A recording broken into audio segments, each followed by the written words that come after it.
ഇന്ന് പ്രധാനപ്പെട്ട 3 അപ്ഡേറ്റുകളാണ് എൻ്റെ കൂട്ടുകാരിലേക്ക് എത്തിക്കുന്നത്. ആരും സബ്സ്ക്രൈബ് ചെയ്യുന്നില്ല. എൻ്റെ കൂട്ടുകാരെ ഒന്ന് സബ്സ്ക്രൈബ് ചെയ്യുന്ന കാര്യം പരിഗണിക്കണം. ആദ്യത്തെ വാർത്തയിലേക്ക് കടന്നാലോ? മഴ കനക്കുന്നു. അതിൻ്റെ കൂടെ വൈറസ് രോഗങ്ങളും വ്യാപകമായി പകരുകയാണ്. കേരള, കർണാടക, ലക്ഷദ്വീപ് തീരങ്ങളിൽ മത്സ്യബന്ധനത്തിന് വിലക്ക് എന്നീ സ്ഥലങ്ങളിൽ മത്സ്യബന്ധനത്തിന് വിലക്ക് ഏർപ്പെടുത്തിയിരിക്കുകയാണ്. ഉയർന്ന തിരമാലയ്ക്കും കാറ്റിനും സാധ്യതയുണ്ടെന്നാണ് റിപ്പോർട്ട്. ഈ ആഴ്ചയുടെ അവസാനത്തോടെ മഴ കനക്കാൻ സാധ്യതയുണ്ട്.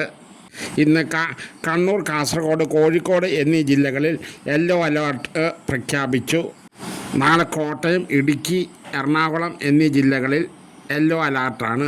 മുംബൈയിൽ കനത്ത മഴയാണ് പെയ്തുകൊണ്ടിരിക്കുന്നത്. കൊൽക്കത്തയിൽ പല സ്ഥലങ്ങളിലും വെള്ളം കയറിയിട്ടുണ്ട്.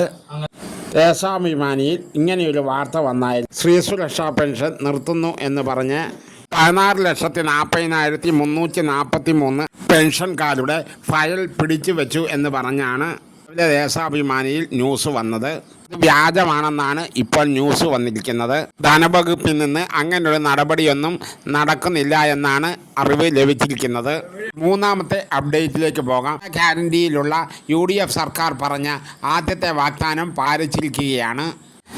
തിരുവനന്തപുരത്ത് വെച്ച് പ്രിയദർശിനി ഫ്രീ യാത്രയുടെ ഉദ്ഘാടനം നമ്മുടെ CM നടത്തിയിരിക്കുകയാണ്. അതത് പ്രദേശത്തെ ജനപ്രതിനിധികൾ അതാത് ഡിപ്പോകളിലെ ഉദ്ഘാടനവും നിർവഹിച്ചിട്ടുണ്ട്.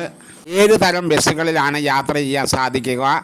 Super fast, town and town എന്നീ ബസ്സുകളിലാണ് ഇപ്പോൾ ഫ്രീ യാത്ര പ്രഖ്യാപിച്ചിട്ടുള്ളത്. ഇനി ബസ്സിൽ കയറുമ്പോൾ ശ്രദ്ധിക്കേണ്ട കുറച്ച് കാര്യങ്ങളാണ് പറയുവാൻ പോകുന്നത്. ഫ്രീ ആയ ബസ് ഏതാണെന്ന് പെട്ടെന്ന് തിരിച്ചറിയാൻ സാധിക്കും. പ്രിയദർശിനി എന്ന് പറയുന്ന സ്റ്റിക്കർ അതിൽ പതിച്ചിട്ടുണ്ടാകും. എന്നാൽ മാത്രമേ അത് ഫ്രീ ആയിട്ടുള്ളൂ. സംസ്ഥാനത്തുള്ള സ്ത്രീകൾക്കും ഇത് യാത്ര ചെയ്യാൻ സാധിക്കും. അപ്പോൾ ഇന്നത്തെ വീഡിയോ ഇത്ര മാത്രമേ ഉള്ളൂ. ഇതുപോലെയുള്ള വീഡിയോകളുമായി വരാവുന്ന നല്ല ആത്മവിശ്വാസത്തോടെ ഗുഡ് ബൈ.